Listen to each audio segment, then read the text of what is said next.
Ang leptospirosis ay isang sakit na dulot ng bakterya na Leptospira na karaniwang nakukuha sa paglusong sa baha o ang pagkakainom ng tubig na kontaminado nito.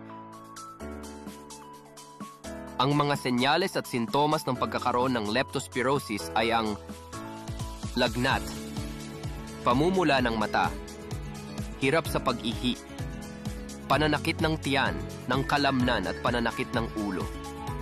Ang pagkasira ng kidneys, pagdurugo ng mga baga, at pagkamatay ay ilan lamang sa mga komplikasyon na maaaring idulot ng hindi nagamot o napabayaan na leptospirosis.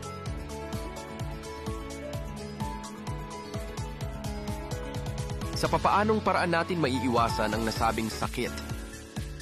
Dahil sa ang causative agent nito ay nakakapasok sa katawan ng tao sa pamamagitan ng sugat, mata, ilong, at bibig, mabutihing iwasan ang paglangoy o paglusong sa baha. Magsuot ng bota at gloves tuwing panahon ng tag-ulan. At panatilihing malinis ang bahay at ang kapaligiran. Samantala, kung hindi maiwasan ang paglusong sa baha, mainam na uminom ng doxycycline bilang pangontra na naaayon sa mga sumusunod na senaryo.